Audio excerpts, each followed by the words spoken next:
On day 3 and another Malaysian sunset.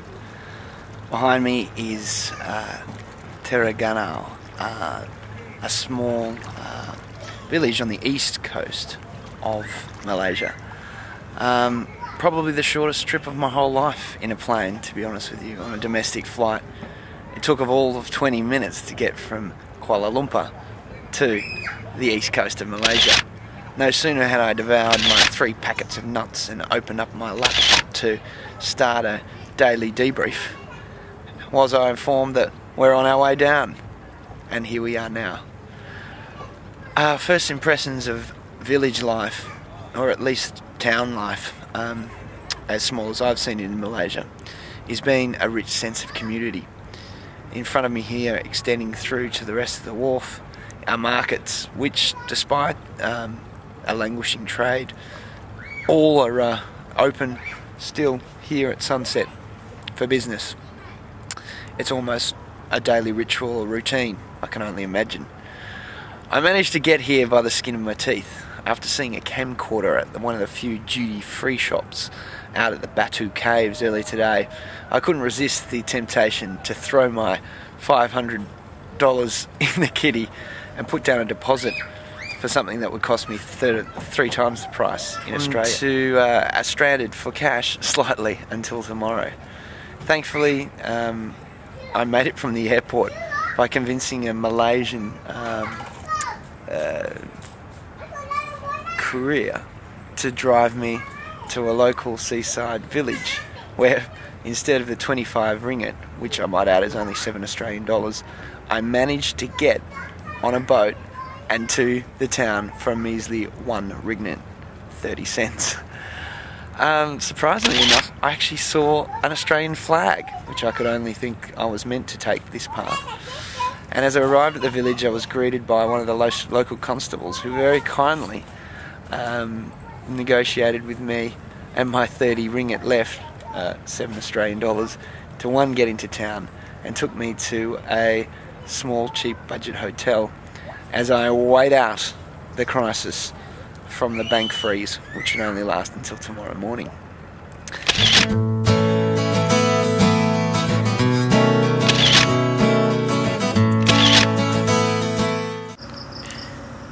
Okay, day 5, Friday. Best sleep I have had on this journey so far. These little chalets that you can see behind me are simple stilted structures which comprise nothing more than a mozzie net and basically a hut. But I tell you, I've had one of the best sleeps possibly in months. It was another stormy night last night, and basically I was out like a loit. 12 hours of power, and what a beautiful morning and sunrise I was privileged to see this morning. I can't help but feel that I'm probably one of the most beautiful islands I've ever visited, and inspiration for a few things to come. Take a look. It's been some time, I won't forget your entry.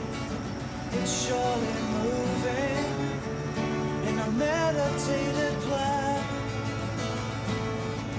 But what's concluding when the line's been drawn by an unknown hand? And a sign of good faith and strength. My chalet, 2 geckos have been guarding it for me all night long.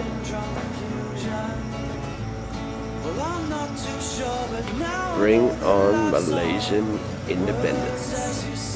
Here we are,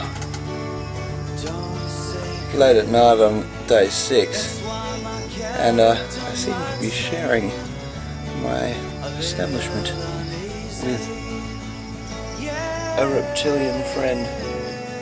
These geckos I have come to know, and while immediately feared, have learnt that they have become my friends, keeping mosquitoes away and as I read in The Alchemist today, a good omen, a sign of good luck.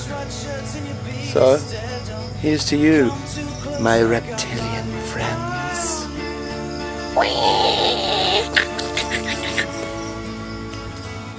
Have you got anything to add on the matter, my precious?